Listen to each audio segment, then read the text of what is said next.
Gupta period.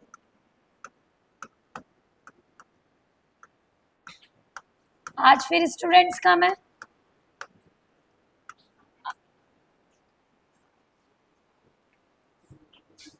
आज हमारा रहेगा गुप्ता पीरियड। सबसे पहले तो मैं ये पता होना चाहिए कि गुप्त पीरियड जो था उसकी स्टार्टिंग किसने की थी? श्रीगुप्त ने। संस्थापक सदस्य जो था गुप्ता पीरियड का श्रीगुप्त था, जिसका ईयर आप लिख सकते हैं 240 टू 280। इसका संस्थापक कौन था गुप्ता पीरियड का? श्रीगुप्त, जिसका टाइम जो है वो है 240 टू 280।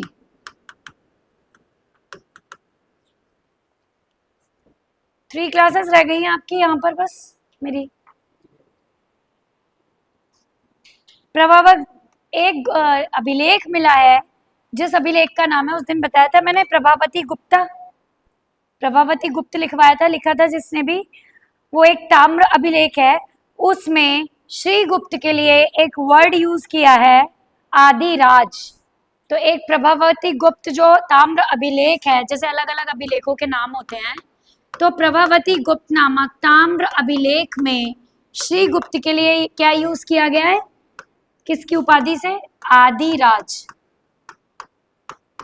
उस दिन बताया था कि आपको ध्यान रखना है, जितनी भी उपाधियां, जिनके भी टाइटल्स जो हैं, जैसे बिंबिसार के लिए क्या बोला था?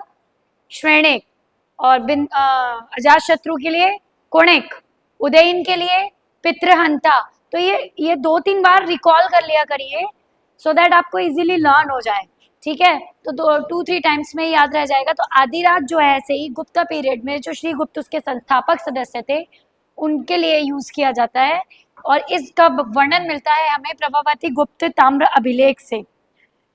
प्रभावती गुप्त के जो पूना में है ये अभिलेख, ये भी लिख सकते हैं लोकेशन।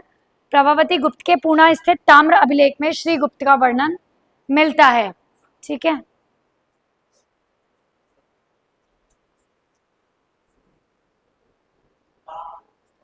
ताम्र अभिलेख से, जैसे कांसे के लिए कॉपर अभी पढ़ा के चुके, तो ताम्र अभिलेख से प्रभावती गुप्त के जो पूना अभिलेख है उसमें श्रीगुप्त का उल्लेख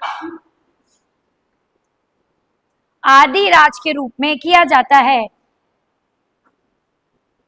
अब जैसे गोत्र व्यवस्था है, हमने उस दिन भी बात की थी कि जैसे हम ब्राह्मण हुए सपोज, तो ब्राह्मण में गोत्र व्यवस्था होती है कि आपका गोत्र क्या है। ठीक है, आप गौड़ ब्राह्मण हैं या किस तरीके के हैं। ऐसे ही इनका गोत्र, श्रीगुप्त का जो गोत्र था वो था, श्रीगुप्त का गोत्र जो था वो था धारण। श्रीगुप्त के गोत्र क्या था? धारण। लेखों में इनके गोत्र का उल्लेख धारण रूप में मिलता है। और एक टाइटल जो हमें आदिराज के रूप में उल्लेख मिलता है वो तो प्रभावती गुप्त के पूर्ण अभिलेख से मिलता है। ये एक ताम्र अभिलेख है। ठीक है, लेकिन क्योंकि टाइटल्स बहुत सारे सभी गुप्त शासकों ने खुद ही लिए थे, तो जो ये थे श्रीगुप्त, इन्होंने महाराज की उपाधि धारण खुद की थी। किसकी? महाराज की। आदिराज एक दूसरा टाइटल इनका क्या है? महाराज। सेकंड टाइटल है महाराज। महाराज की उपाधि इन्होंने धारण की थी। और आदिराज भी नहीं की है, जिसका प्रमाण किससे मिला है? प्रभावती गुप्त के पूर्ण अभिलेख से। ठीक है, इत्सिंग जो इतिहासकार थे, इत्सिंग के अनुसार श्रीगुप्त ने क्या था? मगध में एक मंदिर का निर्माण करवाया था, तथा श्रीगुप्त ने उस मंदिर के लिए कितने गांव दान में दिए थे? उस दिन बताया था 24। स्टार्टिंग थोड़ी सी करवाई थी। ठीक है, तो मगध के लिए श्रीगुप्त ने एक मंदिर का निर्माण कराया था, और उस मंदिर के निर्माण के लिए कितने? 24 गांव श्रीगुप्त ने ही दान में दिए थे। तो मंदिर का निर्माण कहाँ कराया था? मगध में मंदिर निर्माण कराया था, और उसके लिए कितने गांव दान में दिए थे? 24 गांव। और डिटेल्स हैं,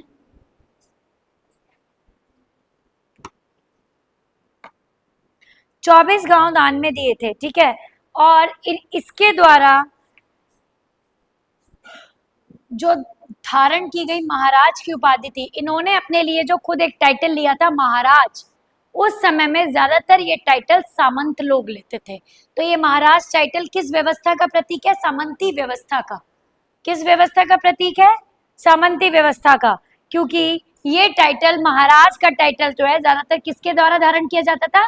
सामंतों के द्वारा। महाराज वाला टाइटल, महाराज की उपाधि सामंत लोग, सामंत तो पता होगा, सामंतवाद किसे कहते हैं, सामंती व्यवस्था आपको पता होनी चाहिए।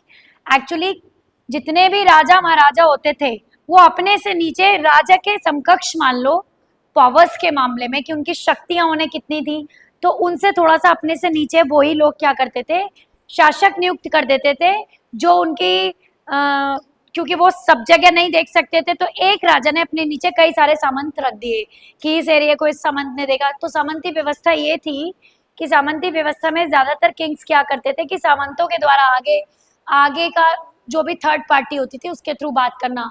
जैसे कि सपोज फार्मर्स ले लो, पीसेंट्स ले लो, तो वो क्या करते थे कि उन्होंने जितना भी एग्रीकल्चर या जितना भी प्रोडक्शन होता था उसका सारा पार्ट डायरेक्ट किंग को नहीं जाता था, किसको जाता था? सामंत को। और सामंत किसके प्रति जवाबदेह होते थे?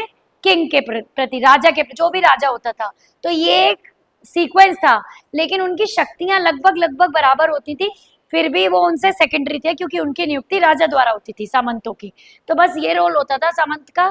और खासकर कौन कहलाते हैं? जिनके देख रेख में भूमि, इस तरह की सारी चीजें जिनके नियंत्रण में आती थी। राजा बाकी तरह के और सारे डिसीजंस होते थे, जो निर्णय उनको लेने होते थे, तो हर व्यवस्था को वो खुद ही नहीं देख सकते थे व्यापक स्तर पर। इसलिए एक सामंती व्यवस्था अस्तित्व में आई जिसमें भूमि की देखरेख और अन्य चीजों का भी ध्यान सामंतों द्वारा रखा जाता था।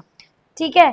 और जितना भी परसेंटेज एग्रीकल्चर में होता था वो पहले सामंत रखते थे, फिर बाकी राजा को देते थे। बदले में राजा सामंतों को, या सामंत राजा का क्या था, जैसे आपको सैनिक शक्ति भी देंगे, मतलब अगर कहीं युद्ध की स्थिति होती है तो वो उनको क्या करवाएंगे, इस तरह की सहायता भी देंगे। कौन? सामंत। तो ये ऐसी संधियां, इनडायरेक्ट संधियां कह सकते हो इनको, डायरेक्ट तो नहीं होती थी, लेकिन ऐसी छोटी छोटी संधियां या शर्तें राजा और सामंतों के मध्य होती थी। ठीक है। एक चीज श्रीगुप्त के बारे में फेमस है, ऐसा माना जाता है कि गुप्त शासकों में जो इनका संस्थापक सदस्य श्रीगुप्त है, ये किसी राजा के अधीन काम करता था, उस राजा का उल्लेख नहीं दिया है। तो ये सूक्ति श्रीगुप्त के लिए फेमस है कि शायद श्रीगुप्त किसी शासक के अधीन ही शासन करते थे, निर्णय खुद नहीं लेते थे, इसलिए इनके शौर्य के प्रमाण बहुत कम है। ये किसी शौर्य तो तब आएगा ना जब आप खुद शासन चलाओगे। ठीक है। तो ऐसा श्रीगुप्त के लिए कहा गया है कि संस्थापक सदस्य भले ही थे, गुप्त वंश की नींव रखी, फिर भी ऐसा माना जाता है कि ये क्या थे, ये किसी शासक के अधीन काम करते थे, स्वयं नहीं करते थे। अब इनके बाद जो दूसरे शासक आए वो कौन थे? गुप्त वंश के, गुप्त वंश के दूसरे शासक, महाभारत में उस नाम का प्रमाण है कौन? घटोत्कच। गुप्त वंश के दूसरे शासक थे घटोत्कच। घटोत्कच महाभारत में किसके पुत्र थे? भीम के। और माता का नाम? हिडिंबा। ठीक है। महाभारत तो एक दिन में पढ़ने की है, अगर पढ़ी जाए तो एक दिन में पढ़ी जा सकती है और लर्न भी बहुत इजीली होती है। ठीक है। घटोत्कच का शासनकाल 280 से 319। घटोत्कच। सेकंड कौन थे इनके? घटोत्कच। 280, क्योंकि 280 तक इनका था श्रीगुप्त का, 280 to 390, कितने साल हो गए? 280 to 319 कितने हुए? 39। ठीक है। 319 ईस्वी घटोत्कच को श्रीगुप्त ने ही अपना उत्तराधिकारी बनाया था, और इसने भी सामंती व्यवस्था के अनुरूप महाराज की उपाधि धारण की थी, यानी कि श्रीगुप्त के पुत्र घटोत्कच ने भी महाराज की उपाधि धारण की थी। लेकिन जो एक चीज मानी जाती है कि संस्थापक सदस्य श्रीगुप्त भले ही थे, लेकिन यही प्रभावती गुप्ता का जो पूर्ण अभिलेख है, प्रभावती गुप्त का, उसमें घटोत्कच को ही गुप्त वंश का प्रथम शासक बताया गया है। तो ऐसे ही क्वेश्चन आएगा कि प्रभावती गुप्त के पूर्णा अभिलेख में किस गुप्त शासक को क्या बताया गया है? गुप्त वंश का प्रथम शासक बताया गया है। हर कोई आंसर में श्रीगुप्त लिखेगा, जबकि ये हम किसी के अभिलेख के अनुरूप आंसर दे रहे हैं। तो हमें क्या ध्यान रखना है कि हमें ये नहीं पता जो इतिहास कह रहा है कि श्रीगुप्त संस्थापक थे, किसी के अभिलेख में ऐसा माना गया है कि उन्होंने, क्योंकि उन्होंने क्यों प्रथम शासक बना, इसके पीछे कारण बता सकते हो कि प्रभावती गुप्त ने अभी अपने अभिलेख में श्रीगुप्त को के बजाय घटोत्कच को प्रथम शासक क्यों माना? क्योंकि उनके लिए क्या फेमस था कि वो खुद शासन नहीं करते थे, किसी शासक के अधीन शासन करते थे। तो ऐसा शासक जो और किसी के अधीन काम करे वो खुद शासक नहीं माना जा सकता। इसीलिए प्रभावती गुप्त ने उसको बिल्कुल क्या करा अपने अभिलेख में, पूर्ण अभिलेख जो है उससे प्रमाणित होता है, मतलब उसमें ऐसा लिखा है कि घटोत्कच गुप्त वंश का प्रथम शासक था, संस्थापक यूज नहीं, शासक, क्योंकि संस्थापक तो गुप्त वंश के श्रीगुप्ती थे, वो जहां भी आएगा। ठीक है, इसका राज्य है संभवतः कहाँ से, गुप्त वंश का साम्राज्य लगभग क्या था, मगध के इर्द गिर्द का टोटल एरिया। मगध कहाँ है, उस दिन भी पूछा था। मगध, मगध भारत के इसमें कहाँ आएगा, वर्तमान लोकेशन। ठीक है, इसके सिवा ये भी बोला जाता है, शासनकाल का वर्ष तो 319 ही था। चंद्रगुप्त प्रथम थर्ड लिख लो, ये प्रमाण नहीं मिले हैं। इसलिए प्रमाण नहीं मिले हैं क्योंकि 2-3 को लेकर संदेह है, लेकिन 2-3 को लेकर संदेह में भी नाम नहीं दिए हैं, नाम इतनी बड़ी बुक में नहीं दिए, यूनिक पब्लिकेशन इलाहाबाद में। रीजन ये है कि जब भी कोई निर्णय लेता था तो वो टालता था, तो ऐसा पता ही नहीं लग पाया कि शासक कौन था वास्तविक, किसके अधीन। जैसे सपोज कोई पोस्ट मुझे मिल जाए, अब मुझे कुछ डिसीजंस नहीं लेने आ रहे या मैं नहीं संभाल पा रही, तो मैं किसी से पूछ के करूंगी, बट किसके बिहाफ पे वो काम होगा, काम तो डायरेक्टली मेरे थ्रू हो रहा है, बट मैं किसी से तो इस तरह की चीज, ये तो पब्लिक है, जनता तो किसी भी युग की हो, समझदार भी होती है और बेवकूफ भी होती है। तो वही चीज आप कह सकते हो कि ऐसा माना जाता है कि श्रीगुप्त जो थे वो डिसीजंस को टालते थे, और उन टालने की प्रथा के वजह से ऐसा समझ में आ रहा था कि वो किसी से पूछते हैं, लेकिन इतना गुप्त थी ये चीज गुप्त वंश में कि नाम नहीं सामने आ पाया कि वास्तविक शासक जो उनके पीछे था, जिसके अधीन वो थे, वो कौन था। ठीक है, लेकिन संस्थापक थे चंद्रगुप्त प्रथम। ठीक है, चंद्रगुप्त प्रथम का कार्यकाल बहुत पूछते हैं, तो चंद्रगुप्त प्रथम का कार्यकाल याद रखिएगा,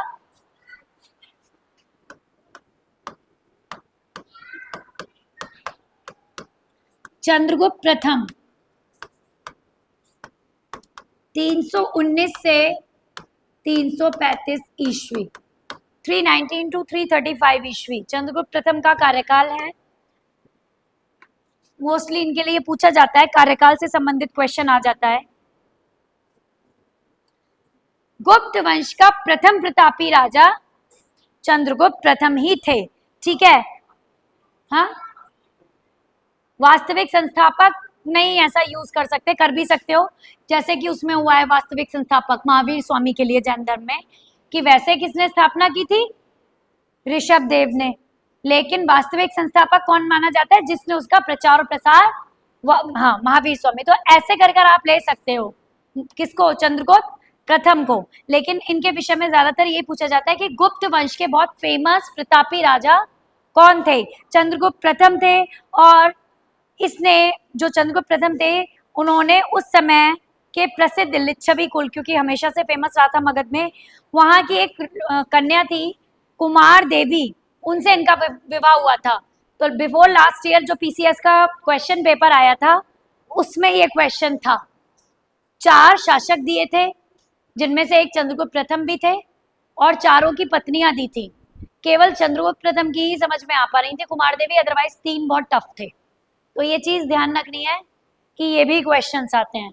मैंने तो अपने एक स्टूडेंट को ये करवा कर सुन भी लिया, क्या कि आपको सभी शासक, जब आ चुका है तो रिपीट का कोई गारंटी नहीं कि रिपीट ही हो जाए, तो आपको सभी शासक और उनकी पत्नियां, और खासकर पुत्र पुत्रियां जो भी हैं, या उनके दरबार के मंत्री, जैसे सपोज महामात्य ही है, वो तो खैर एक पोस्ट हो गई, लेकिन पर्टिकुलर ये किसके दरबार में ये मंत्री थे, तो ये याद कर लेना। लेकिन ये लास्ट ईयर का, बिफोर लास्ट ईयर का उठाओगे तो उसमें एक क्वेश्चन है।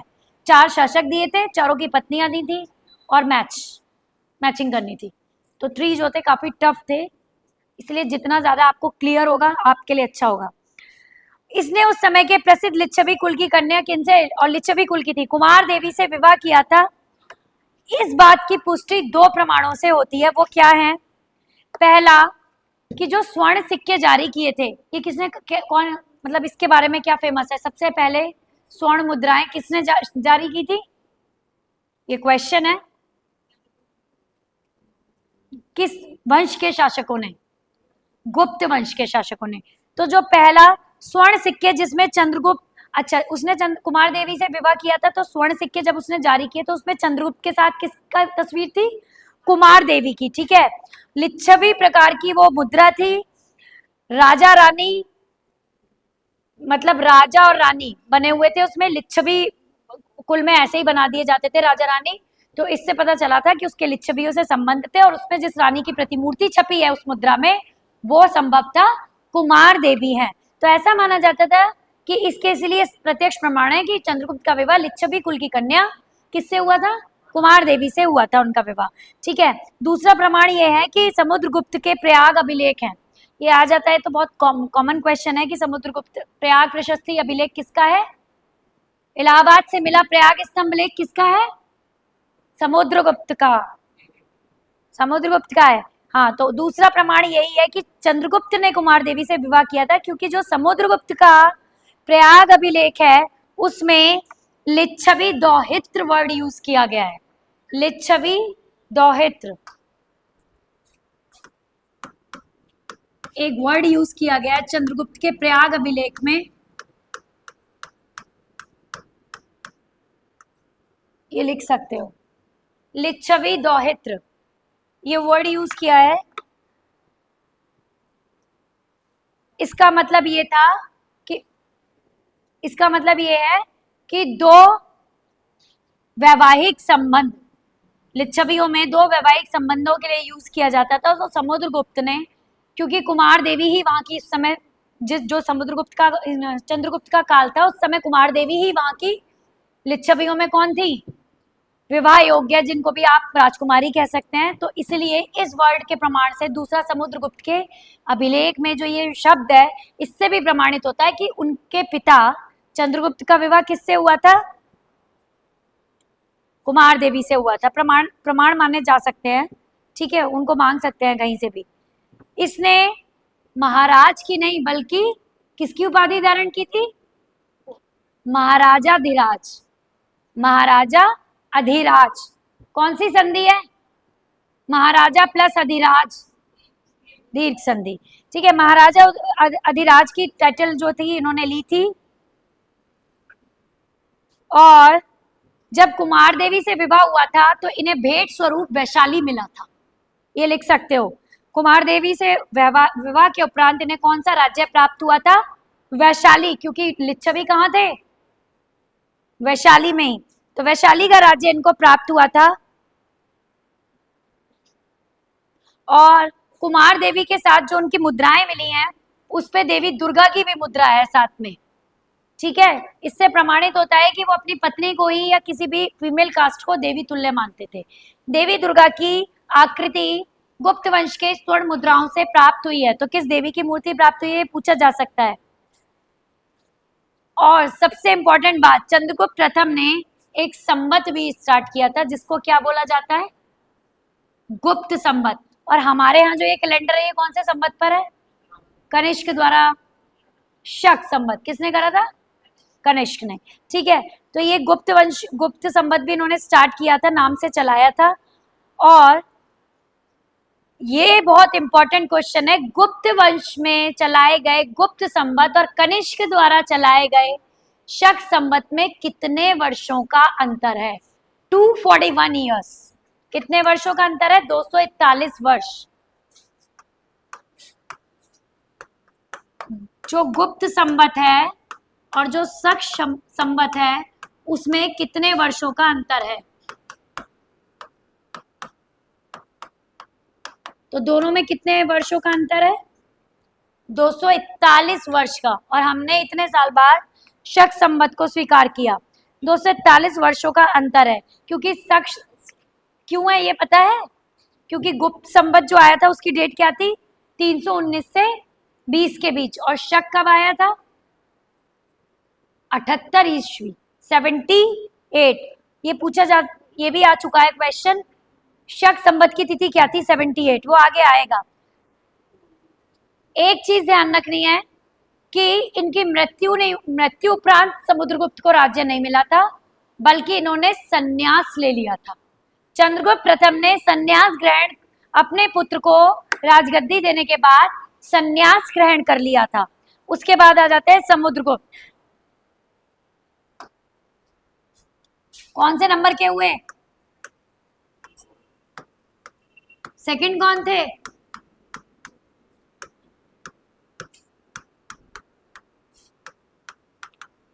$375, 335 टू 375 ईस्वी। चंद्रगुप्त के बाद उन्हीं के पुत्र थे ये समुद्रगुप्त। वो राजगद्दी पर बैठे, लेकिन समुद्रगुप्त ने अपने पूर्ववर्ती कह सकते हैं, अशोक इनसे पहले आ चुके थे, गुप्त वंश से आ चुके थे पहले। अशोक, बताओ अशोक का साम्राज्य पहले था या समुद्रगुप्त का?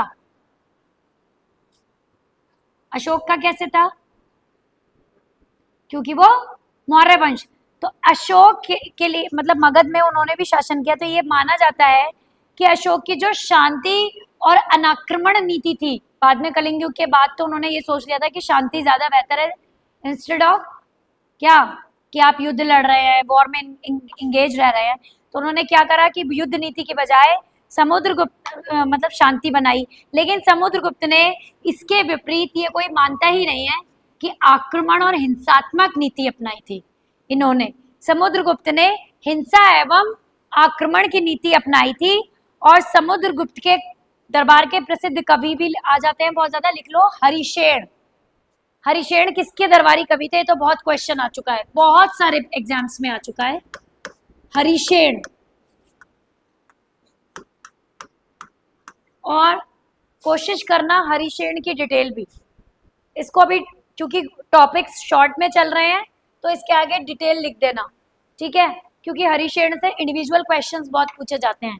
ये चंद्रगुप्त के दरबारी कवि थे। ये भी टाइटल भी याद रखना कि कवि थे, चित्रकार थे और खासकर चिकित्सक। वैद्य जो क्वेश्चन है ये और प्लस कवि, ये दो क्वेश्चंस बहुत आते हैं। दूसरी बात, चाहे वो शिवाजी हो चाहे वो अकबर हो, उनके भी नवरत्न ध्यान रखना। और शिवाजी के भी क्या नवरत्न नहीं थे, क्या थे? एक परिषद का क्या नाम था? अष्टप्रधान। तो कितने होने चाहिए उसमें? 9 थे, ठीक है? अष्टप्रधान कौन सा समास है? अष्टप्रधान या नवरत्न में कौन सा समास है?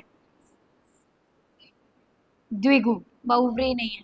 क्योंकि द्विगु समास क्या कहता है? संख्या प्रधान द्विगु।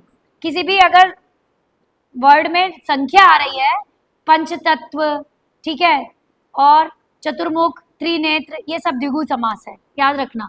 बीच बीच में पूछ लेती हूँ ताकि दूसरे सब्जेक्ट्स की तैयारी। वैसे हिंदी की क्लासेस अभी हुई नहीं है, आई थिंक आज से हिंदी की सेकंड क्लास हिंदी की है मेरे पास। कौन है मैम? सर, सर है? अच्छा, डेमो वाले दिन कौन कौन था? अभी नहीं है ना स्टूडेंट्स, ठीक है, तो सर लेंगे। आगे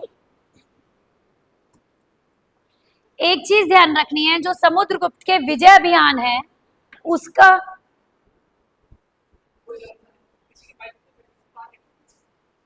कार निकलेगी, किसकी बाइक है? वरना कोई उसको शिफ्ट कर कर आ जाओ, आप लोगों में से जो कर सकता है।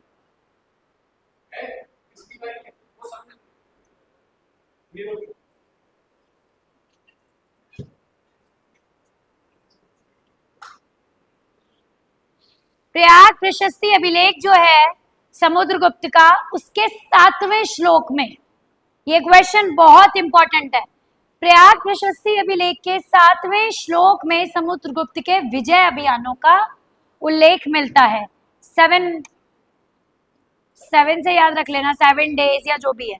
7वें श्लोक में समुद्रगुप्त के विजय अभियानों का उल्लेख मिलता है और इसी प्रशस्ति के, प्रयाग प्रशस्ति के ही चौथे श्लोक में, जो इसका 4th श्लोक है, उसमें चंद्रगुप्त प्रथम द्वारा समुद्रगुप्त के उत्तराधिकारी चुने जाने का वर्णन है। संन्यास धारण करके चंद्रगुप्त ने समुद्रगुप्त को अपना उत्तराधिकारी बनाया, इस बात का प्रमाण प्रयाग प्रशस्ति के कौन से श्लोक में है?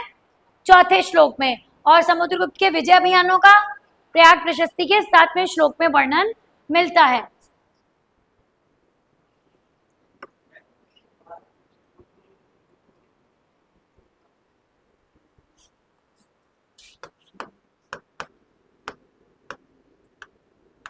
विजय अभियान जो है वो किस में है? प्रयाग प्रशस्ति के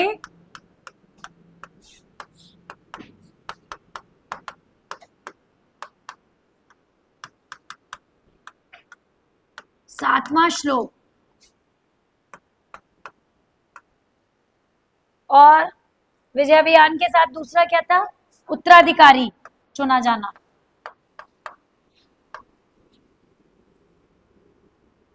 उत्तराधिकारी में संधि कौन सी है?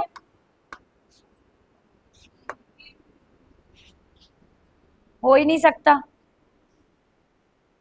उत्तराधिकारी प्रयाग प्रशस्ति का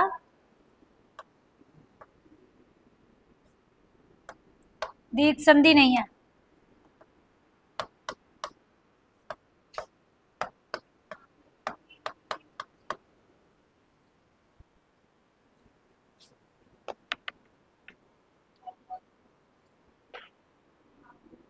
हो गया।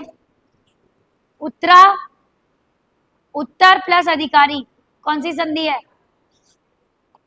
दीर्घ संधि ही है। यहाँ उत्तर प्लस अधिकारी, जो अधिकारी उसके प्रति उत्तर में हो, उत्तर प्लस अधिकारी, आ प्लस आ। वरना ये सोच रहे हो मैम इसलिए बोल रही है, उत्तरा बोल रही है, ठीक है, और अधिकारी तो भी दीर्घ है। बहुत क्लियर रखना, सेम साउंड होगा तो कोई कितना भी आपको गलत करने की कोशिश करे, कितने भी, आपका कॉन्फिडेंस नहीं डगमगाना चाहिए। और उसके पीछे सबसे अच्छी बात यही होती है कि आप सिलेबस बहुत डीपली अपने आप, मतलब अपने थोड़े टाइम के लिए टीचर बने।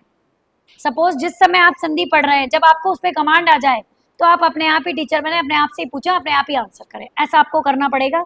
उसी के बाद इन चीजों पे कमांड आएगी और इतना कॉन्फिडेंटली आंसर करोगे कि नहीं दीर्घ है। दूसरा कह रहा है यार नहीं दीर्घ है ही दीर्घ, ठीक है।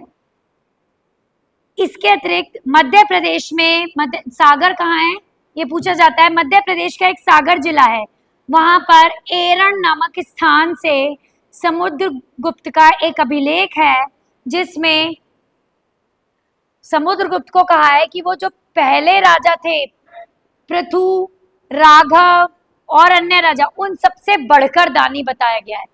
तो याद रखना है, मध्य प्रदेश के सागर जिले में एरण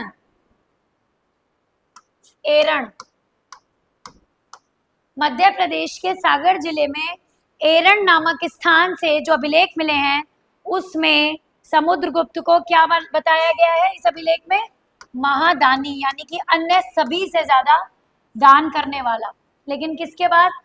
आक्रमण और हिंसा के बाद। है आपने एक तरफ नेगेटिव और एक तरफ पॉजिटिव, खैर ये उनकी नीतियां थी, वो हम उस पर प्रतिक्रिया किसी भी तरीके की दे या ना दें। हो गया। एरण नामक स्थान से समुद्रगुप्त का कौन सा अभिलेख मिलता है?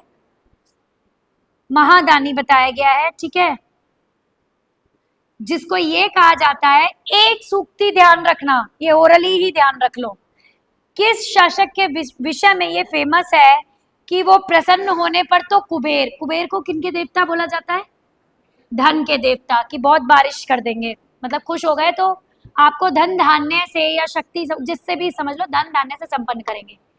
तो ये चंद्रगुप्त के विषय में बहुत फेमस है कि जो प्रसन्न होने पर तो साक्षात कुबेर के और क्रोधित होने पर साक्षात यमराज के समान था। ये शब्द इनके लिए यूज किए गए, समुद्रगुप्त के लिए। यानी कि ये जितने अच्छे थे गुप्त शासकों में, उतने ही बुरे भी थे। तुम्हें भी हो सकता है अच्छों के लिए अच्छे और बुरों के लिए बुरे। तो ऐसा कहा जाता है, ये शब्द टाइटल यूज कर याद रखना है कि कुबेर के समान प्रसन्न होने पर और यमराज के समान रुष्ट या क्रोधित होने पर। रुष्ट होना मतलब क्रोधित होना, समुद्रगुप्त के विषय में फेमस है। और एरण अभिलेख ही जो प्राप्त हुआ है उसमें इनकी पत्नी का नाम अगेन दत्ता देवी। क्या नाम था इनकी पत्नी का नाम? दत्ता देवी। तो पत्नियों के नाम याद रख लेना, आ जाते हैं। और प्राचीन काल में तो बहुत बड़ी भूमिका रही है।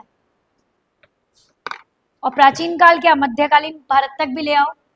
मुझे नहीं लगता इतना अच्छा गंगाधर राव ने साम्राज्य संभाला झांसी जितना लक्ष्मीबाई के आने के बाद संभाला गया। तो ऐसा नहीं है, भूमिकाएं बहुत व्यापक स्तर पर रही हैं, आज भी हैं। दत्ता देवी मिलता है।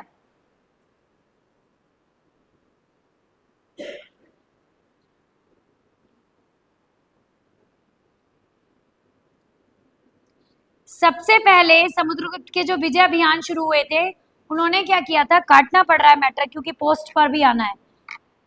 उन्होंने गंगा यमुना का जितना भी ये दोआब प्लेन्स एरिया था इसको जीतकर मगध में मिलाया, जितना भी जहां तक भी जा रहा था। तो प्रथम अभियानों में गंगा यमुना का विजित क्षेत्र था, ये याद रखना है। समुद्रगुप्त के प्रथम अभियान में कौन सा था? गंगा यमुना का प्रथम चरण यहीं से शुरू हुआ था। गंगा यमुना का दोआब क्षेत्र था और गंगा यमुना के दोआब शासकों में, गंगा यमुना के क्षेत्र में प्लेन्स में एक जगह थी, बताया था अहिच्छत्र, अभी कुछ दिन पहले भी लिखाया था। अहिच्छत्र के एक शासक थे जिनका नाम था अच्युत देव। अच्युतम केशवम जो वर्ड है वही वाला अच्युत। गंगा यमुना दोआब क्षेत्र में अहिच्छत्र के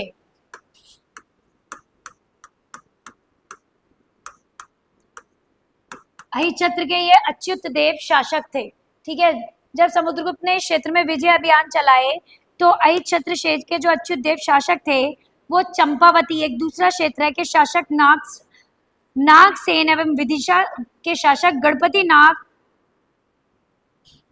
उन दोनों क्षेत्रों के प्रमुख थे जिनके साथ समुद्रगुप्त ने विजय। याद रखना है, दो शासक बता देते हैं, अहिच्छत्र के अच्युत देव, एक और लिख लो क्योंकि चंपावती के नागसेन लिख सकते हो।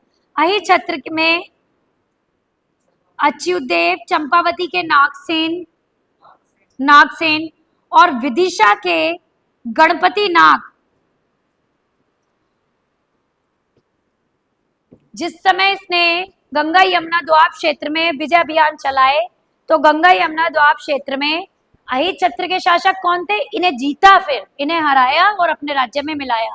तो ये क्वेश्चंस तो मिडाइवल क्या, मॉडर्न क्या, एंशिएंट क्या, आगे की हिस्ट्री तक पूछे जाते हैं कि जिस समय 1857 की क्रांति हुई उस समय वायसराय कौन था, या उस समय इंग्लैंड का प्रधानमंत्री कौन थे, प्रथम विश्व युद्ध हुआ तब कौन थे, द्वितीय विश्व युद्ध हुआ तब कौन थे। तो ये क्वेश्चंस बहुत आते हैं, इस तरीके के क्वेश्चंस। ठीक है, तो इनको क्लियर रखना है आपको। तो अहिच्छत्र के कौन थे? अच्युत देव, और चंपावती के नागसेन, और तीसरे वाले कौन थे? विदिशा के गणपति नाग। ये तीन शासक थे जिनको हराकर इस दोआब क्षेत्र को मगध साम्राज्य में समुद्रगुप्त ने मिलाया। तो ये पूछा जा सकता है कि जिस समय ये जीता उस समय वहां का शासक कौन था, जिस समय सिकंदर का आक्रमण हुआ उस समय पोरस का राजा पोरस थे ना। तो ये पूछे जाते हैं क्वेश्चन, पंजाब का, इसका, उसका। इन क्वेश्चंस को ध्यान रखना है आपको। अब एक चीज, जब ये विजय हो गई गंगा यमुना की तो समुद्रगुप्त ने एक जगह थी पुष्यनगर, उसका लोकेशन देख लेंगे हम, वहां पर अपनी विजय का उत्सव मनाया। दोआब क्षेत्र को जीतने के लिए, जीतने के बाद समुद्रगुप्त ने विजय उत्सव कहाँ मनाया? पुष्यनगर में। कहाँ मनाया? पुष्यनगर में। दोआब क्षेत्र को जीतने के बाद समुद्रगुप्त ने, जैसे गुजरात विजय के उपलक्ष्य में अकबर ने क्या बनवाया? बुलंद दरवाजा। तो ऐसे ही इस वाले क्षेत्र को जीतने के बाद दोआब क्षेत्र को समुद्रगुप्त ने विजय उत्सव कहाँ मनाया? पुष्यनगर में। उसका पूरा नाम पुष्पनगर भी है। ठीक है, और ये बात फिर वो, अब ये कौन सा आ गया? North India. उसके बाद वो दक्षिण भारत की तरफ गया, जिसके दौरान जब समुद्रगुप्त दक्षिण भारत की तरफ गया तो उसका कितने शासकों से सामना हुआ? 12। दक्षिण भारत अभियान के दौरान समुद्रगुप्त का 12 शासकों से सामना हुआ। और क्योंकि वो 12 राज्य थे और उन 12 राज्यों में शामिल थे कौन कौन? ओरली दे देना, फिर इसका भेज देंगे। ओरल बता सकते हैं महाकांतार, कौशल, कोटूर, कांची के विष्णुगुप्त शासक, ये सब उसमें शामिल थे। तो अभी मैंने एक भी भेजा नहीं है ना, ठीक है, आज डाल दूंगी, आज से डालना शुरू कर दूंगी, ठीक है, क्योंकि कल का और परसों का रह रहा है आपका, और आपको मैटर पूरा भेजना है रिवीजन के लिए। तो आज मैं इसके पिक्स डाल देती हूँ, उससे रिवीजन कर लेना। जब समुद्रगुप्त ने दक्षिण की विजय अभियान चलाए तो उसमें उसने उसकी नीति जो उसने अप्लाई की, जो भी इसकी स्ट्रेटेजीज थी, उसमें उसने 3 पॉइंट्स को, 3 मुख्य बिंदुओं को महत्व दिया। पहला ग्रहण, ये 3 मुख्य बिंदु थे। ग्रहण, ग्रहण का मतलब था उसका शत्रु पर अधिकार। पहला बिंदु था ग्रहण,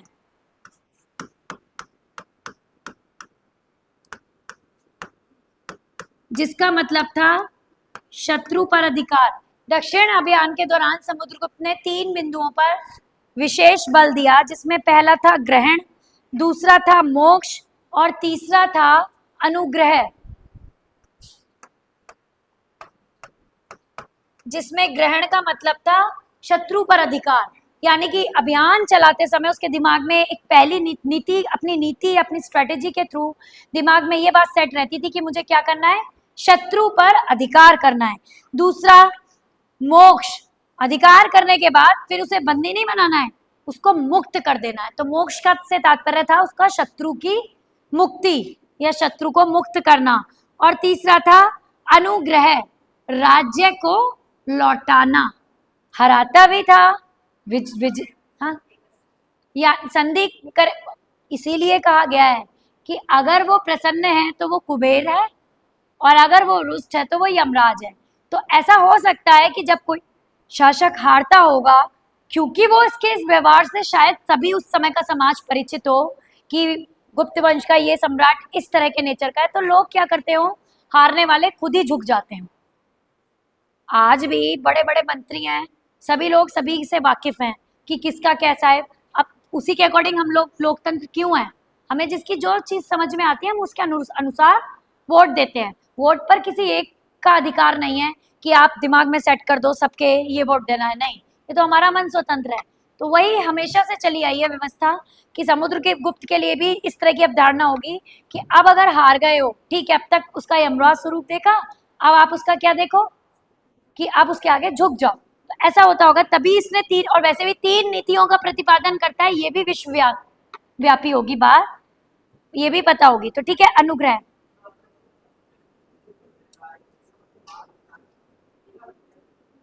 शत्रु को मुक्त करना, तो फिर लौटाना क्यों करेगा? मुक्ति में जरूरी नहीं है मारता हो, मुक्त कर देना मतलब उसको बंदी ना बनाना, या उसको मतलब किसी भी रूप में मुक्त कर देना। अब मुक्त का मतलब ऐसा भी होता होगा, मुझे नहीं लगता मारना होता होगा, क्योंकि थर्ड पॉइंट था अनुग्रह, यानी कि राज्य लौटाना। तो राज्य लौटाना तो हमें ये कहता है कि मुक्त करने के बाद राज्य लौटा के क्या फायदा, है ना? फिर तो अगर आपको मारना ही है तो फिर तो राज्य आप ही का हो गया। तो मुक्ति ये वो वाली मुक्ति नहीं होगी। फिर भी अच्छा क्वेश्चन है, इसकी डिटेल थोड़ा सा पता करेंगे कि मुक्ति किस प्रकार की देता था, ठीक है, अच्छा क्वेश्चन है ये। मोक्ष तो ये हो गया कि आत्मा का, ठीक है, उस सेंटर, लेकिन थर्ड नीति के अकॉर्डिंग हमें ये भी कह रहा है। तो ये इस तरह के क्वेश्चंस को हमेशा क्लियर रखो। It's a very good question कि ये मोक्ष किस तरीके का मोक्ष था, वो उन्हें मृत्यु देता था या जो भी है, हो सकता है आगे आप ही जाए, यहाँ का डिटेल नहीं है।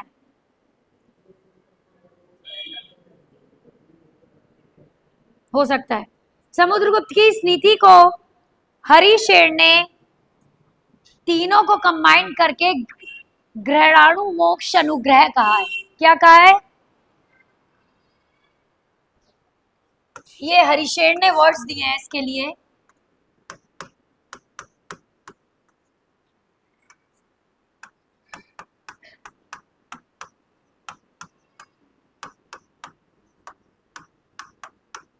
हरिशेर ने इसके लिए वर्ड दिया है। इस 3 नीतियों के लिए किस गुप्त शासक भी नहीं है, किस शासक की नीतियों के लिए कवि हरिशेर ने ग्रहण मोक्षानुग्रह शब्द का प्रयोग किया है? समुद्रगुप्त की 3 नीतियां ये अपने आप में इसमें प्रमाणित है, ग्रहण, मोक्ष और अनुग्रह, जिसको उसने कहा है ग्रहण मोक्षानुग्रह।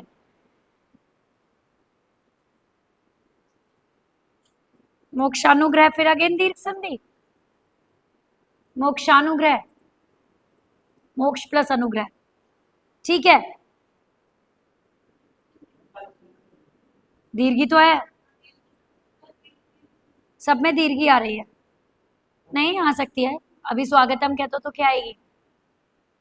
स्वागतम में कौन सी है? वृद्धि नहीं, यण, या वर आला निकल कर आएंगे, तो जहां पे भी वा रा और ला और या साउंड करेगा वहां यण संधि होगी, क्योंकि इसमें सु प्लस आगतम में उ प्लस आ बराबर क्या बन रहा है? वा, ठीक है। 3 आधारशिलाएं रखी, ठीक है। अब राय चौधरी हैं, उन्होंने, राय चौधरी भी एक इतिहासकार हैं, उन्होंने उसकी इन नीतियों पर आधारित विजय को क्या कहा है? धर्म विजय नाम दिया है। लिख सकते हो, राय चौधरी के अनुसार समुद्रगुप्त की नीतियों पर आधारित विजय को उन्होंने धर्म विजय नाम दिया है।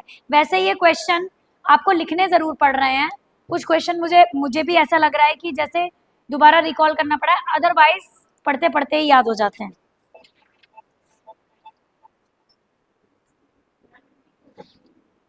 हाँ, क्या हुआ आपको?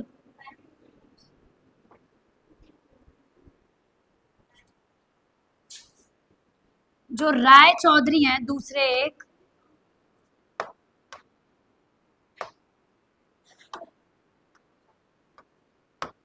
राय चौधरी ने क्या कहा है इनके लिए? इन नीतियों पर आधारित विजय को कहा है धर्म विजय।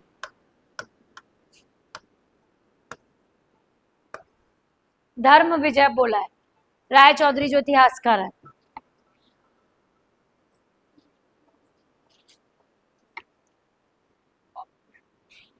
राय चौधरी के अभिलेख है, उससे धर्म विजय, और ये जिसमें राय चौधरी ने समुद्रगुप्त की इन नीति पर आधारित जिस अभिलेख में ये कहा है कि ये धर्म विजय थी, वो अभिलेख और अशोक का अभिलेख एक ही स्तंभ पर है।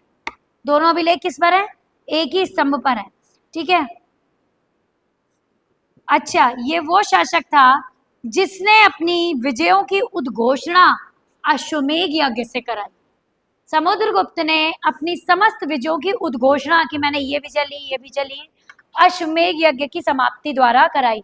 तो समुद्रगुप्त ने, ये क्वेश्चन ऐसे कभी नहीं आता, निम्नलिखित में से किस शासक ने अश्वमेध यज्ञ कराया था, ये क्वेश्चन आ जाता है। तो समुद्रगुप्त ने अश्वमेध यज्ञ द्वारा संपन्न कराई किस चीज की उद्घोषणा? अपनी विजय अभियानों की उद्घोषणा। और अपने सिक्कों पर उसने भूप की आकृति बनाई। भूप अर्थात, अपने सिक्कों पर समुद्रगुप्त ने अपने सिक्कों पर किसकी आकृति बनाई? भूप। भूप मीन्स क्या होता है? हाँ, कितने बच्चों को पता है भूप मीन्स क्या होता है? कितने स्टूडेंट्स को? भूप मीन्स होता है राजा। पर्यायवाची याद कर लो सारे। पेपर में पर्यायवाची किस तरीके से आ रहा है आपको पता है? सपोज तत्सम तद्भव आए, पता चला पूरे पेपर में कम से कम 8-10 क्वेश्चन तत्सम तद्भव है, और बच्चे जो भी कैंडिडेट होगा किसी भी कंपटीशन की तैयारी करता है वो एक बैलेंस तैयारी करता है कि सपोज बहुत खास पर्यायवाची कर लिए, खास तत्सम तद्भव कर लिए, वही सेम इंग्लिश में सिनोनिम्स एंटोनिम्स। अब क्या हो रहा है, अब या तो वही एक्टिव पैसिव, इधर हिंदी में कर्तरी और कर्म वाच्य है, तो वो वाच्य फॉर्मेट में आ जा रहे हैं, मतलब। लेकिन अब ये हो रहा है कि ऐसा नहीं है 1 या 2 क्वेश्चन होगा एक्टिव पैसिव से, पता चला 10 क्वेश्चन एक्टिव पैसिव के हैं। डायरेक्ट इनडायरेक्ट है तो 10-12 क्वेश्चन डायरेक्ट इनडायरेक्ट में है। तो ऐसे पेपर बहुत आ रहा है। अब चाहो तो लास्ट ईयर के पेपर्स उठाकर, अभी जो हाल फिलहाल कॉम्पिटिशन चल रहे हैं, लाइक बस ये जो आरओ आया है, केवल ये एग्जाम बहुत बैलेंस था, जिसके लिए जब जो कैंडिडेट्स इसको देकर आए वो भी यही बोल रहे थे कि बहुत सालों बाद बैलेंस पेपर आया, और न्यूज़पेपर में क्लियर निकला था कि 2020 के बाद से अब 2025 में एक संतुलित पेपर बनाया है। जैसे कि कोई भी कैंडिडेट तैयारी करना चाहता है सपोज जिसमें ज्योग्राफी भी हो, हिस्ट्री भी हो, वरना कैसे पेपर आ रहा था पता चला, हिस्ट्री के 40 क्वेश्चन। वैसे हिस्ट्री तो अब गायब ही चल रही थी, मुश्किल से 5-10 क्वेश्चन आ रहे थे 140 में से, करंट्स बहुत आ रहे थे, बट अभी फिर आया। तो गवर्नमेंट का कोई भरोसा नहीं, कौन सा एग्जाम कैसा बना दे। अनएक्सपेक्टेड था ये, क्योंकि अब दे ही नहीं रहे थे ऐसा एग्जाम, और रियल एग्जाम यही होता है जो कि सबके साथ आए। तो पर्यायवाची कर लेना सारे। भूप मीन्स क्या होता है, राजा, नृप भूप नृपति, ठीक है, और नरेश, वेरी गुड।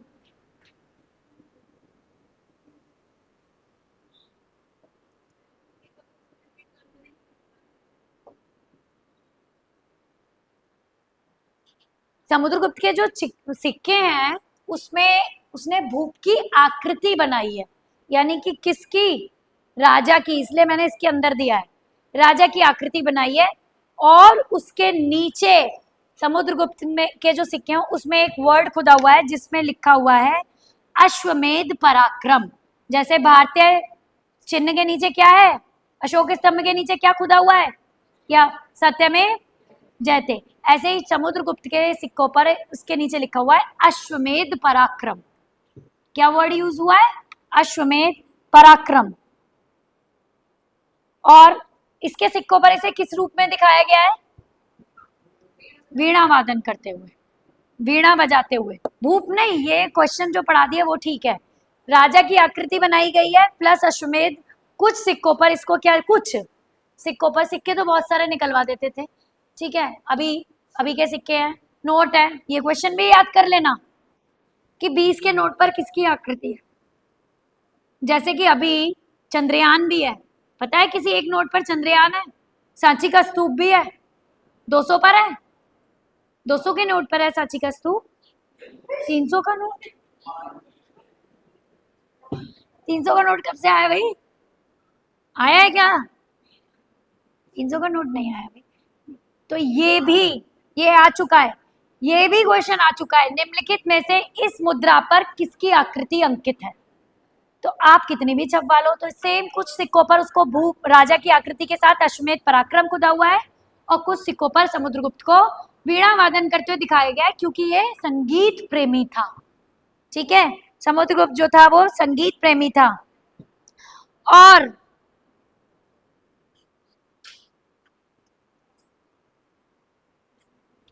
समुद्रगुप्त की जो मुद्राएं थी, स्वर्ण मुद्रा, वो 6 प्रकार की थी, 6 के 6 नाम लिखने हैं। गरुड़,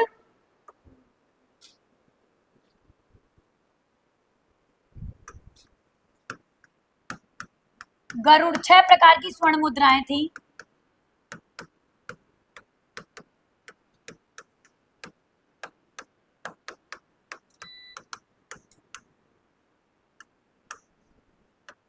धनुर्धर, परशु, अश्वमेध, व्याघ्रहंता,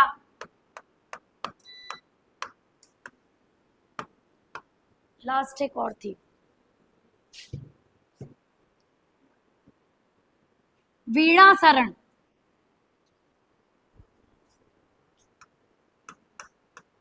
वीणा सरण। समुद्रगुप्त की जो मुद्राएं हैं, स्वर्ण मुद्राएं, वो 6 प्रकार की हैं, जो गरुड़ प्रकार की हैं, जिसपे गरुड़ आकृति होगी, धनुर्धर, परशु, अश्वमेध, व्याघ्रहंता और वीणा सरण। व्याघ्रहंता मतलब व्याघ्र की मुद्रा के साथ इसकी इमेज होगी। व्याघ्रहंता मतलब मारने वाला, ठीक है, व्याघ्र को।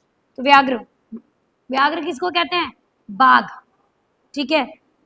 और किसी ने मारा है बाघ को, कौन, जिसको मारने की वजह से उसका नाम शेर को मारने की वजह से पड़ा हो, कौन है, कौन था, कोई ऐसा शासक जिसका नाम इस वजह से पड़ा पर एक्चुअल नाम वो नहीं था, शेर शाह सूरी, ठीक है। शेर शाह सूरी जो था उसने उसके पीछे यही स्टोरी है कि ऐसा माना जाता है उसने शेर को मार दिया था, इस वजह से उसका नाम शेर शाह सूरी पड़ा, वरना उसका असली नाम क्या था, फरीद खां, ठीक है, असली नाम उसका था फरीद खां, बचपन का नाम, तो इस वजह से नाम पड़ा उसको। खैर, व्याघ्रहंता समुद्रगुप्त के लिए भी यूज हुआ है। इनमें जो सबसे लोकप्रिय थी वो गरुड़ मुद्राएं थी। ये भी समुद्रगुप्त की 6 प्रकार की स्वर्ण मुद्राओं में सबसे लोकप्रिय मुद्राएं किस प्रकार की थी? गरुड़ मुद्राएं थी। और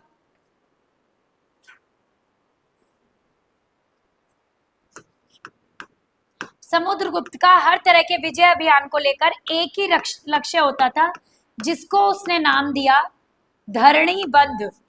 धरणी बंध मतलब पृथ्वी को, धरणी किसको कहते हैं? धरा, धरित्री, धरणी, पृथ्वी। इट मीन्स धरणी बंध मतलब पृथ्वी को बांधना। वो चाहता था सारी पृथ्वी को जीत ले, और पृथ्वी को बांध के क्या हो, उसका मतलब सब सब उसकी बांधने से मतलब उसकी रीच में जाना, पहुंच में हो उसके हर चीज। तो धरणी बंध यूज किया उसने अपने समस्त विजय अभियानों के लिए। जो लक्ष्य निर्धारित किया उस लक्ष्य को एक नाम दिया है धरणी बंध। ठीक है,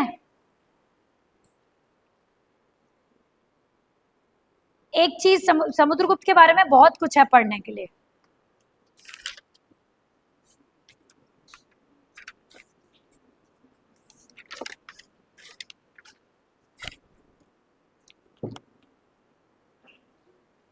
और कोई बात? समुद्रगुप्त की भारत का नेपोलियन भी कहा जाता है।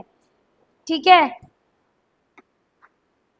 और मैंने कहा था हरिशेन के बारे में डिटेल लिख लेना।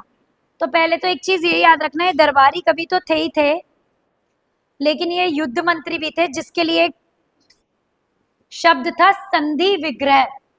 जैसे समाज विग्रह लिखा है ना, तो हरिशेन को क्या कहा जाता था? किस पद पर नियुक्त थे? मतलब ये संधि विग्रह के पद पर नियुक्त थे, जिसका अर्थ क्या था? युद्ध का मंत्री। संधि विग्रह हरिशेन के लिए यूज किया जाता है। एक पद है, संधि विग्रह के पद पर थे, जिसका अर्थ है युद्ध मंत्री। दूसरी बात, कुमारा मात्य भी थे ये।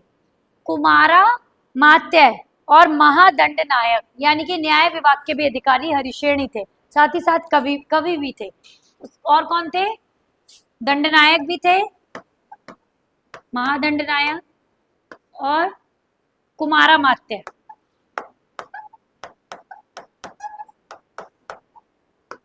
ये 3 पदवियां हरिशेन को मिली हुई थी कवि के अलावा। हाँ, कोई कुछ कह रहा है? पूछना है कुछ? क्या? संधि विग्रह का मतलब था युद्ध मंत्री। संधि विग्रह अर्थात युद्ध मंत्री, ये शब्द गुप्त शासन में यूज हुआ है। संधि विग्रह अर्थात कौन होता था? युद्ध मंत्री। उसके दरबार में, गुप्त में कालीन व्यवस्था में समुद्रगुप्त के दरबार में जो संधि विग्रह होता था वो युद्ध का मंत्री होता था। कल भी मैंने बोले थे, किसी और पीरियड को पढ़ा रहे थे तो परसों, कि ये आपके आ जाते हैं कि इसका कौन सा होता। हाँ, मौर्य कालीन व्यवस्था में भी किस चीज के लिए किस वर्ड का यूज हुआ है।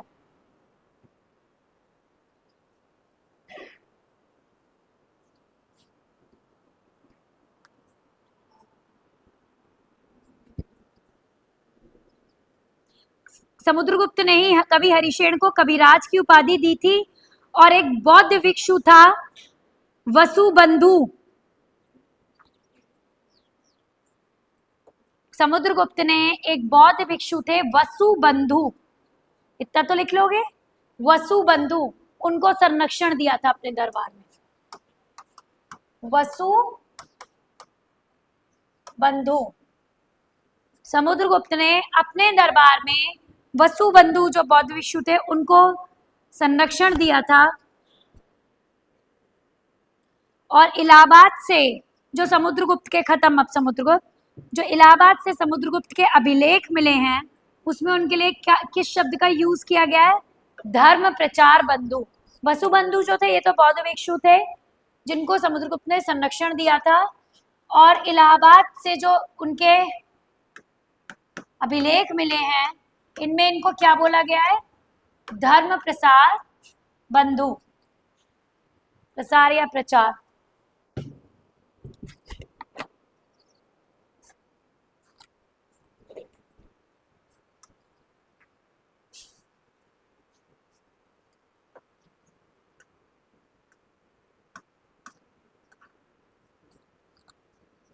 धर्म प्रचार बंधु। अब नेक्स्ट आ गए रामगुप्त, क्योंकि शब्द यही मिलता है। प्रचार और प्रसार का मतलब क्या होता है? प्रचार और प्रसार, हाँ, प्रचार और प्रसार एक दूसरे के पूरक हैं, क्योंकि प्रसार तभी किया जा सकता है जब आप उसका प्रचार करोगे। ठीक है, पूरक हैं तो दोनों यूज कर सकते हैं, लेकिन क्योंकि लिखा प्रचार है इसलिए मैंने सा को हटा के चा किया। रामगुप्त नेक्स्ट है। चंद्रगुप्त प्रथम का उत्तराधिकारी, वो सॉरी, समुद्रगुप्त का उत्तराधिकारी चंद्रगुप्त द्वितीय नहीं बल्कि रामगुप्त था। ठीक है, लिखा हुआ है एक वर्ड, अब यह प्रमाणित हो गया है। ये इस बुक में क्लियर लिखा हुआ है कि अब यह प्रमाणित हो चुका है कि समुद्रगुप्त का उत्तराधिकारी चंद्रगुप्त द्वितीय नहीं, वरना पहले के बुक्स में ये लिखा जाता था कि समुद्रगुप्त का उत्तराधिकारी चंद्रगुप्त द्वितीय था, पर नहीं, अब ये प्रमाणित हो चुका है साक्ष्यों के आधार पर कि समुद्रगुप्त के उत्तराधिकारी कौन थे? रामगुप्त थे। और क्वेश्चन आता है यहाँ से, क्योंकि ये मतभेद वाला क्वेश्चन था। रामगुप्त थे, और रामगुप्त का प्रथम प्रमाण हमें कहाँ से मिला है? विशाख दत्त की जो रचना है देवी चंद्रगुप्तम, देवी चंद्रगुप्तम, ये विशाख दत्त की रचना है। इसमें रामगुप्त का वर्णन हमें मिलता है, पहली बार उल्लेख किया गया है। नाटक है ये, देवी चंद्रगुप्तम।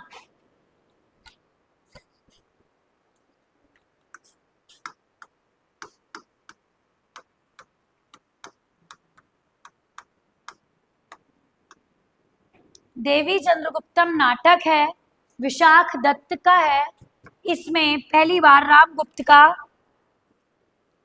वर्णन किया गया है, सबसे पहले इसी में मिला है। और साथ ही साथ बाणभट्ट की जो हर्षचरित्र है उसमें एक वर्ड मिला है संपत्ति मशातान्य।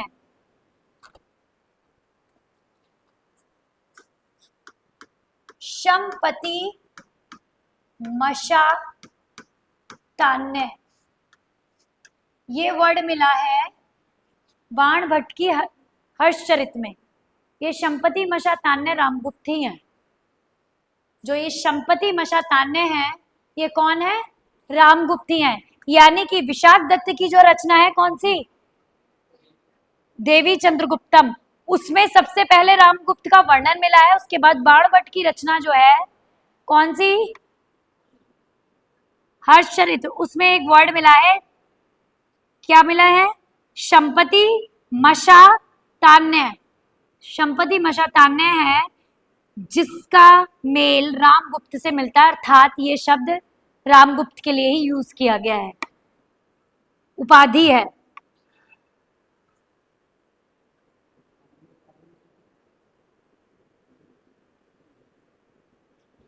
अब एक राजशेखर की काव्य मीमांसा ग्रंथ है, ये इंपॉर्टेंट डिटेल है क्योंकि रामगुप्त का शासनकाल इतना सा ही था, उसकी डिटेल के बारे में है।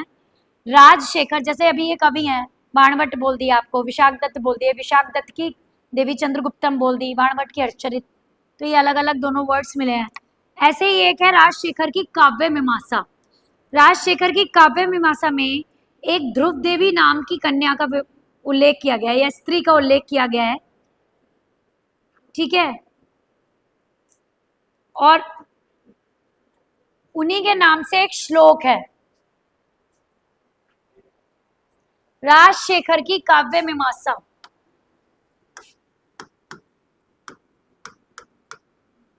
राजशेखर की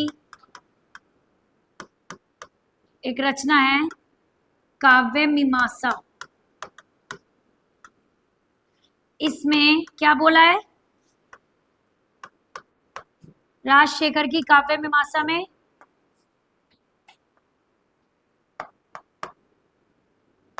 ध्रुव देवी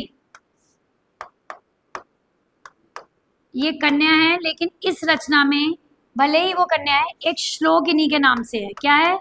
ध्रुव देवी एक श्लोक है। इस श्लोक से ये प्रमाणित होता है कि चंद्रगुप्त ने ध्रुव देवी नाम का एक श्लोक है,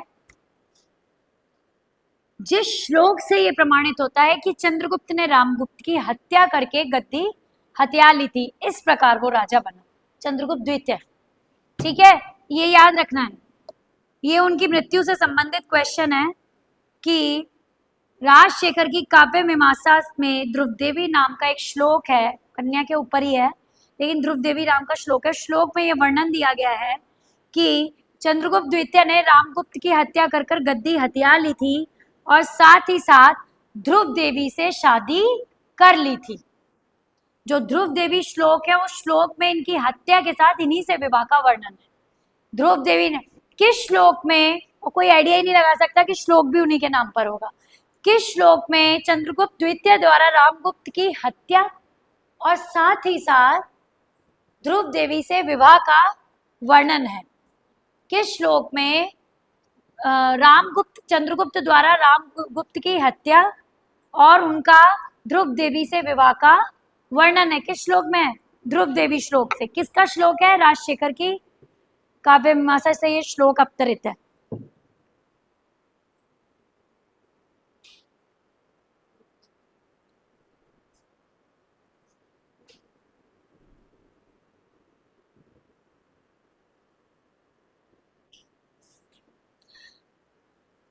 अच्छा, एक बहुत खास बात जो इंडस वैली सिविलाइजेशन की वजह से आ जाती है, क्योंकि अभी मैंने एक पहली लाइन बोली थी कि अब यह प्रमाणित हो चुका है कि रामगुप्त समुद्रगुप्त के उत्तराधिकारी थे, चंद्रगुप्त द्वितीय नहीं।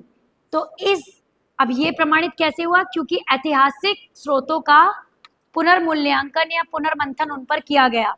तो इसके पीछे जिनका हाथ था वो थे राखाल दास बनर्जी, जो भारतीय ये इंडस वैली सिविलाइजेशन से भी जुड़े हुए हैं। तो ये लिख लेना कि रामगुप्त की ऐतिहासिकता का पुनर्निर्माण करने वाले कौन थे? राखाल दास बनर्जी। ठीक है, ये लिख लेना। इन्होंने ही सबसे पहले ये क्लियर किया कि इस वंश का वास्तविक उत्तराधिकारी कौन था समुद्रगुप्त के बाद? रामगुप्त। ये लिख लेना, राखाल दास बनर्जी ने किया था। लेकिन क्योंकि रामगुप्त एक अशक्त, मतलब जिसके पास शक्ति की कमी थी, और एक अयोग्य शासक था,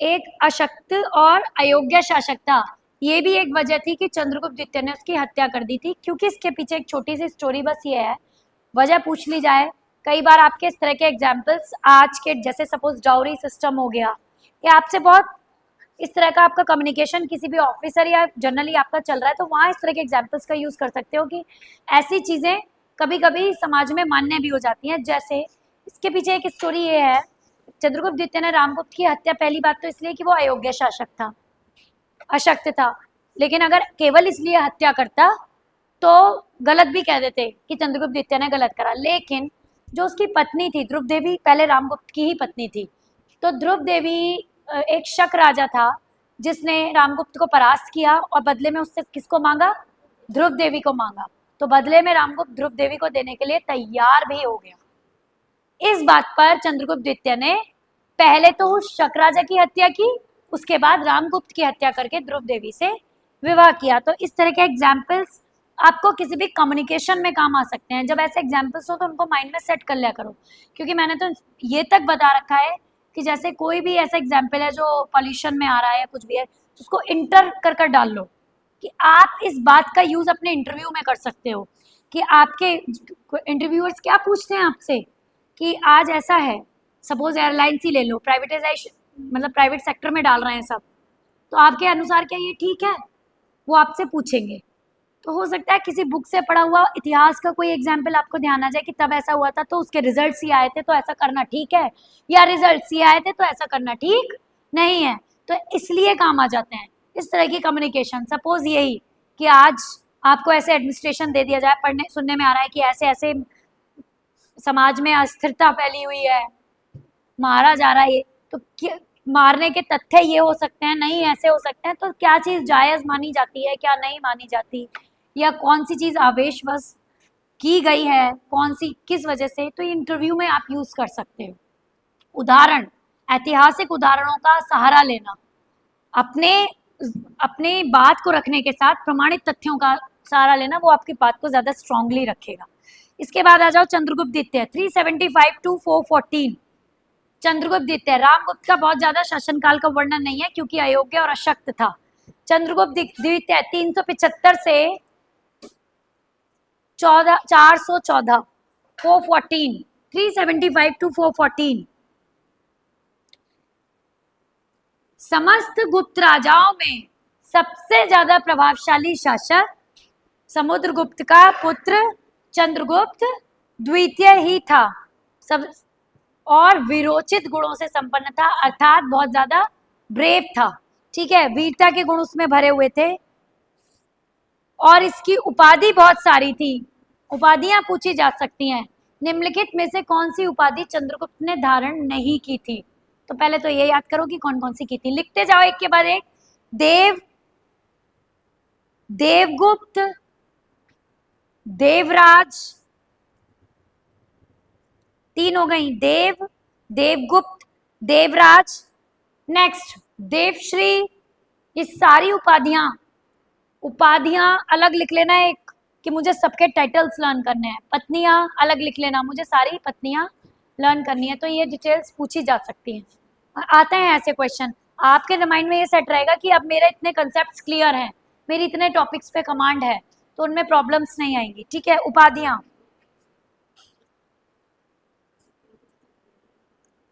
कौन कौन सी बताइए? देवराज, देवश्री, श्री विक्रम, श्री विक्रम,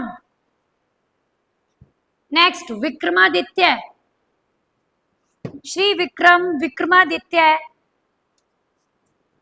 परम भागवत। यहां से क्वेश्चन आ चुका है, निम्नलिखित में से किस शासक ने परम भागवत की उपाधि धारण की थी? चंद्रगुप्त द्वितीय ने, क्योंकि लोगों को सिर्फ विक्रमादित्य ही याद रहता है, इसलिए ऐसी उपाधि ली जो कि कॉमन नहीं है। चंद्रगुप्त द्वितीय की कौन सी उपाधि हम लोगों को ज्यादा याद रहती है कि कौन विक्रमादित्य के नाम से जाना जाता है? चंद्रगुप्त द्वितीय। इसीलिए एक ऐसी उपाधि का उदाहरण लिया जो कि उसके नाम के साथ एकदम से नहीं पढ़ी जाएगी। हाँ, परम भागवत की उपाधि भी चंद्रगुप्त द्वितीय ने ही ली थी। नरेंद्र चंद्र, नरेंद्र चंद्र, सिंह विक्रम, अजीत विक्रम, दोनों। हाँ नहीं, एक सिंह विक्रम एक, अजीत विक्रम अलग, मतलब नाम नहीं है, उपाधि अलग है। सिंह विक्रम, अजीत विक्रम, ये सारी उपाधियां थी। तो परम भागवत, सिंह विक्रम, अजीत विक्रम, श्री विक्रम, देवश्री, देवराज, देव। ठीक है, तो ये सारी उपाधियां किसने, देवगुप्त, ये सारी उपाधियां किसने धारण करी थी? चंद्रगुप्त द्वितीय ने। एक चीज, जितनी भी अनुश्रुतियां हैं उसमें चंद्रगुप्त द्वितीय के लिए एक वर्ड यूज किया गया, शकरी। चंद्रगुप्त द्वितीय के लिए अर्थात विक्रमादित्य के लिए वर्ड यूज किया गया है शकरी, जिसका अर्थ है शत्रुओं का नाश करने वाला या शत्रुओं का शत्रु। शकरी मतलब शत्रुओं का शत्रु। और वो शत्रु इसमें किसके लिए यूज किया गया है? शकरी मीन्स शत्रुओं का शत्रु, और वो क्षत्रिय किसके लिए यूज किया गया है? शक शासकों के लिए। जितने भी शक चंद्रगुप्त द्वितीय ने ही हत्या करी थी ना, अभी बताया, जो ध्रुव देवी से विवाह करना चाहता था वो भी शक राजा था। तो शकरी, री मतलब ऋतु, शत्रु के लिए यूज किया है, और शक मतलब शकों का। तो शत्रुओं का शत्रु, और शत्रु उसके कौन थे? हाँ, अनुश्रुतियों में, अनुश्रुति नहीं, अनुश्रुतियों। हाँ, अनुश्रुतियों में चंद्रगुप्त द्वितीय के लिए जहां भी इसका वर्णन किया गया उसके लिए वर्ड यूज किया गया शकरी, अर्थात शकों का शत्रु। चंद्रगुप्त द्वितीय की पुत्री थी प्रभावती, उसका विवाह उसने वाकाटक साम्राज्य के नरेश या राजा रुद्रसेन से किया। चंद्रगुप्त द्वितीय ने अपनी पुत्री प्रभावती का विवाह किससे किया? प्रभावती इसकी पुत्री थी चंद्रगुप्त द्वितीय की। ठीक है,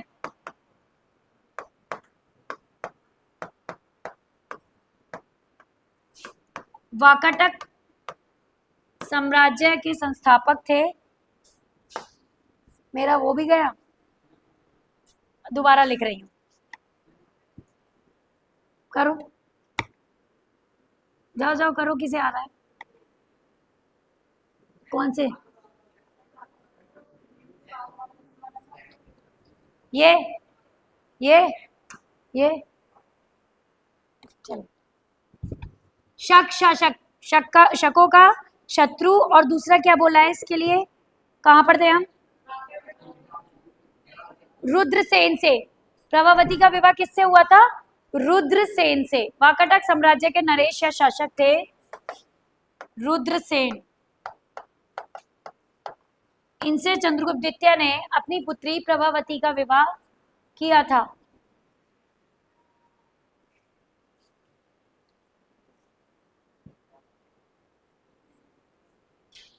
बाद में रुद्रसेन की मृत्यु हो गई थी, तो जितना भी वाकाटक राज्य था वो चंद्रगुप्त ने अपने राज्य में मिलाकर अपनी दूसरी राजधानी उज्जैनी बनाई। ठीक है, उज्जैन को अपनी दूसरी राजधानी बनाया। चंद्रगुप्त द्वितीय ने वाकाटक साम्राज्य इसकी रुद्रसेन की मृत्यु के बाद सारे वाकाटक राज्य को अपने राज्य में गुप्त वंश में मिलाकर अपनी दूसरी राजधानी उज्जैन को बनाया। इसी कारण चंद्रगुप्त को उज्जैनपुर पुरवराशीश्वर कहा जाता है। उज्जैनपुर वराशीश्वर।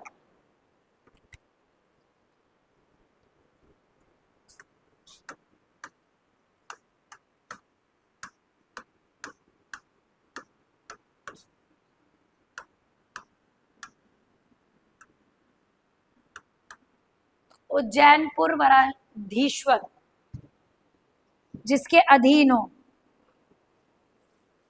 ये भी चंद्रगुप्त द्वितीय के लिए यूज किया गया है। और किस उपलक्ष्य में यूज किया गया है, रुद्रसेन की मृत्यु के बाद उज्जैन को अपने राज्य, वाकाटक को अपने राज्य में मिलाने के बाद, उसके बाद उज्जैन को अपनी राजधानी बनाने के कारण क्या यूज किया गया, उज्जैनपुर वराधीश्वर। और पहली राजधानी क्या थी, ये नहीं आया किसी के दिमाग में, पाटलिपुत्र। ठीक है, पहली राजधानी क्या थी, पाटलिपुत्र थी, इसीलिए उसको पाटलिपुत्र पुराधीश्वर भी कहा जाता है। ये लेखों में मिला है, ये तो इस उपलक्ष्य में कहा गया। और क्योंकि उसकी राजधानी क्या थी, पाटलिपुत्र भी थी,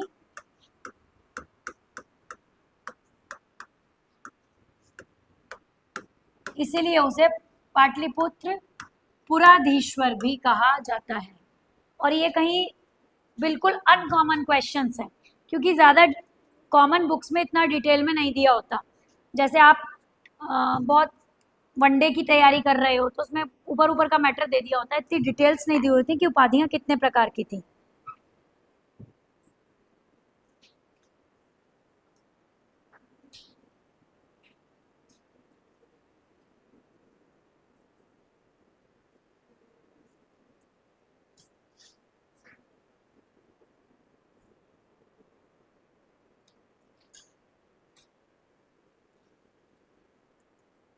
चंद्रगुप्त के दरबार में जो उनके महाकवि थे वो कालिदास थे। और चंद्रगुप्त के दक्षिण भारत में कुंतल राज्य था।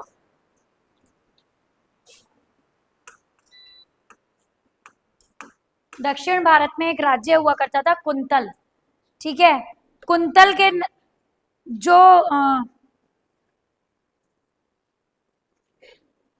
राजा थे उनका नाम नहीं दिया है, उनसे उनकी मित्रता बहुत अच्छी थी चंद्रगुप्त द्वितीय की।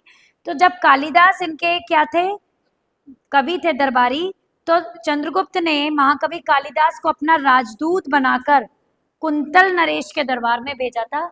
यहां से भी क्वेश्चन आ सकता है कि चंद्रगुप्त ने कालिदास को राजदूत बनाकर किसके दरबार में भेजा, या चंद्रगुप्त ने कुंतल नरेश के राज दरबार में किसको राजदूत बनाकर भेजा, कैसे भी आ सकता है। ठीक है, तो कुंतल राज्य दक्षिण में था और उनसे उनके मैत्रीपूर्ण संबंध थे, तो उन्होंने कुंतल नरेश के पास कालिदास को अपना राजदूत बनाकर भेजा।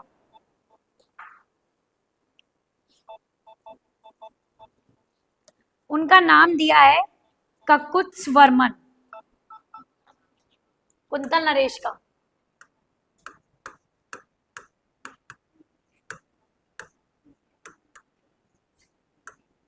इनके दरबार में भेजे थे, ये ना है ना, वर्मन, ठीक है, कुंतल नरेश के दरबार में। किस व्हाट्सएप का नाम है, पर्सन का नाम है, राजा का नाम है, दक्षिण भारत के कुंतल राज्य के राजा का नाम है, ठीक है।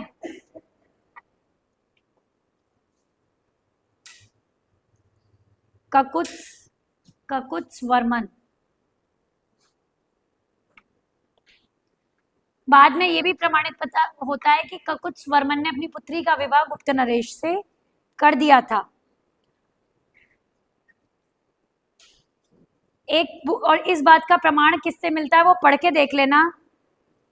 आचार्य क्षेमेंद्र हैं, उनकी एक रचना है औचित्य विचार। इस बात के प्रमाण कि इन्होंने अपनी पुत्री का विवाह गुप्त नरेश से किया था, पुत्री का नाम नहीं दिया है, तभी मैं कह रही हूं कि आचार्य क्षेमेंद्र की रचना है औचित्य विचार।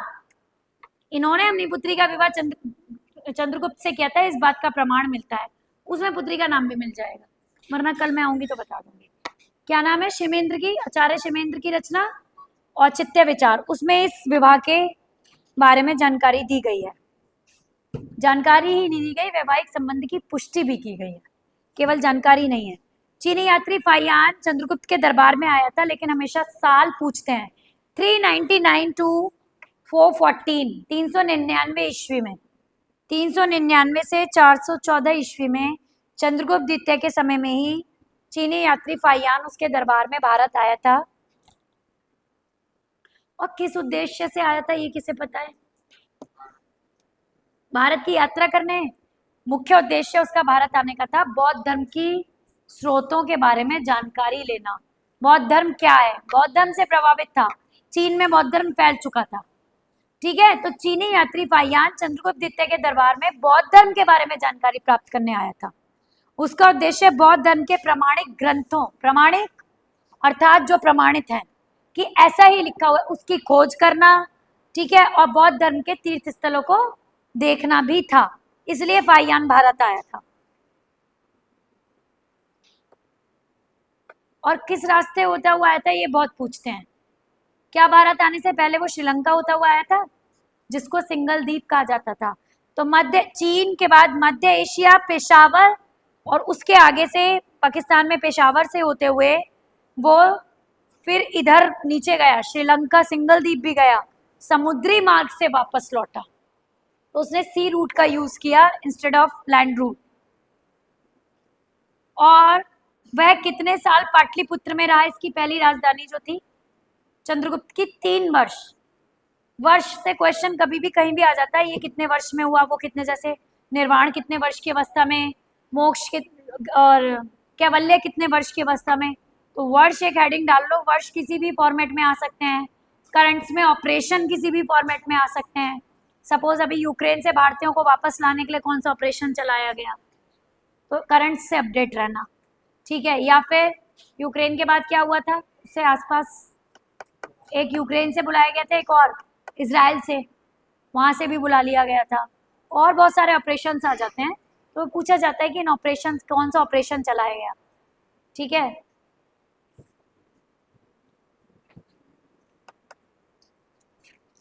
तीन वर्ष रहा वो पाटलिपुत्र में, और सबसे लास्ट में वो लुम्बिनी और वैशाली गया, क्योंकि बौद्ध धर्म के लिए आया था। तो चीनी यात्री फाइयान वापस चीन लौटने से पहले लुम्बिनी और वैशाली गया, उसके बाद सीधे चाइना।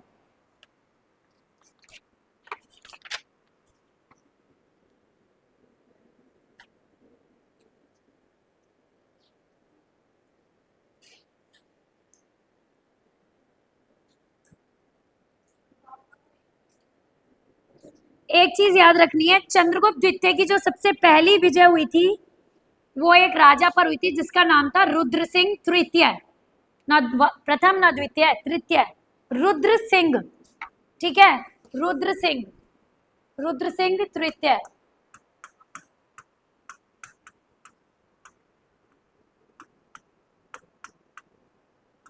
रुद्र सिंह तृतीय पर इसकी विजय, चंद्रगुप्त द्वितीय की सबसे पहली विजय, शक राजा था ये भी, ठीक है।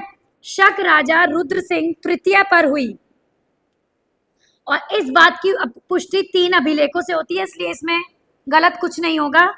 पहला तो ये कि भिलसा के समीप उदयगिरी की पहाड़ी से एक अभिलेख मिला है, उस पर इस पर विजय का उल्लेख है, ठीक है। और दूसरा वहीं पर एक सामंती अभिलेख है उससे, और तो ये इसमें ज्यादा डिटेल नहीं है, बस ये याद रखना है कि रुद्र सिंह तृतीय पर उसने अपनी सबसे पहली विजय की थी, जो कि एक शक राजा था। और जब उसने ये वाली शक विजय के उपलक्ष्य में चंद्रगुप्त विक्रमादित्य ने, ये पूछा जाता है, चंद्रगुप्त द्वितीय ने विक्रमादित्य की उपाधि किस वजह से धारण करी? शक राजाओं पर विजय के कारण ही उसने विक्रमादित्य की उपाधि धारण करी थी। और इसी की स्मृति में उसने व्याघ्र शैली की मुद्राएं चलाई। चंद्रगुप्त द्वितीय ने किसकी मुद्राओं में व्याघ्र शैली मिलती है? चंद्रगुप्त द्वितीय की मुद्राओं में व्याघ्र शैली मिलती है, शैली, ठीक है। और व्याघ्र भी किसके में पड़ा था? बाकी 6 प्रकार की स्वर्ण मुद्राएं समुद्रगुप्त में, ठीक है। और व्याघ्र शैली की मुद्राएं इसने पहले से ही चली आ रही थी, गुप्त शासन में प्रचलन में थी, लेकिन जैसे ही इसने शकों पर विजय प्राप्त की, सबसे पहले उपाधि धारण की विक्रमादित्य की, और उसके बाद इसने व्याघ्र शैली की मुद्राएं चलाई। उपाधियां याद करते रहो, खुद ही ग्रहण करते थे, उपाधि खुद ही करते थे, मैं महान हूं, लाइक दैट।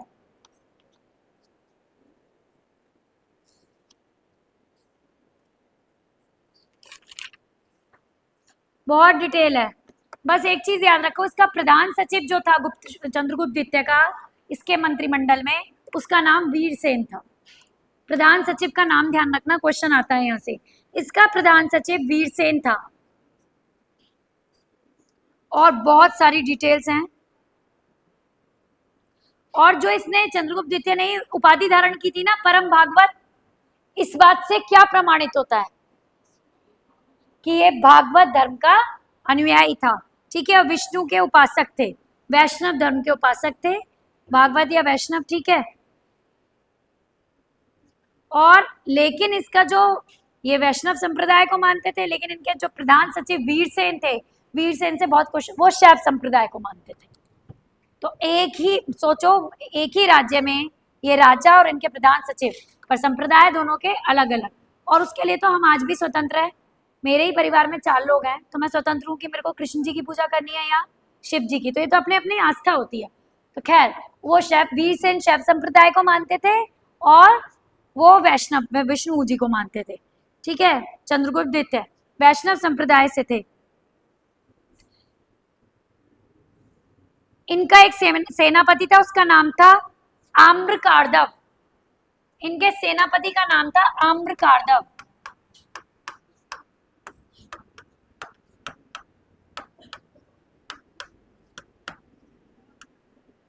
ये बौद्ध थे, ये वैष्णव धर्म को मानते थे, लेकिन फिर भी ये सभी धर्मों को समान मानते थे। धार्मिक सहिष्णुता थी। इनके जो सेना नायक महान सचिव थे, वो किसको? शैव धर्म को। और इनके सेनापति आम्रकार्दव, ये बौद्ध धर्म को मानते थे।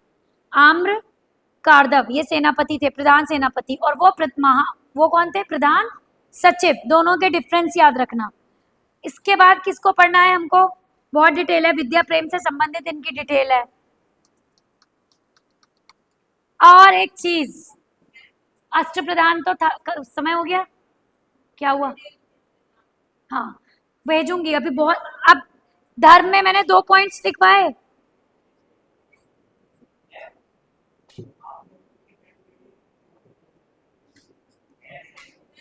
हैंड रिटन तो मैं अभी कर ही रही हूँ कुछ सेट, मतलब मैंने पूरे सीक्वेंस में नहीं कर रखे थे, मैंने मेरे लिए बना रखे थे, बट आपके लिए, जैसे मुझे ऐसा लग रहा है, मैंने एक वर्ड लिखा ककुत्स्वर्मन।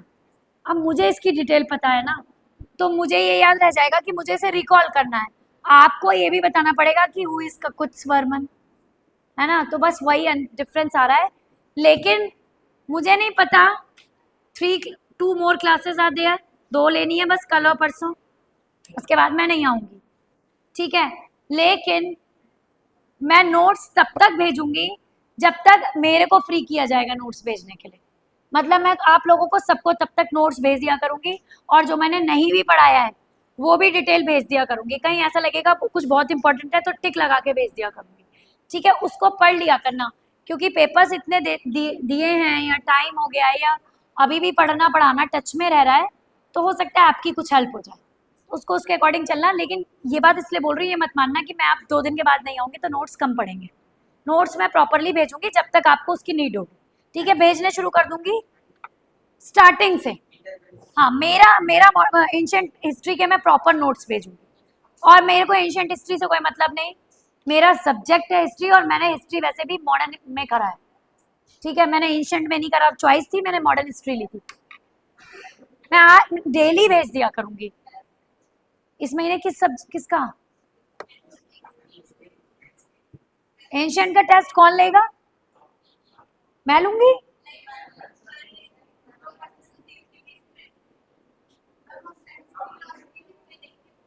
और कौन, नूर आलम सर लेंगे? अच्छा ठीक है, तो टेस्ट के लिए तैयार रहना। Okay, all the best.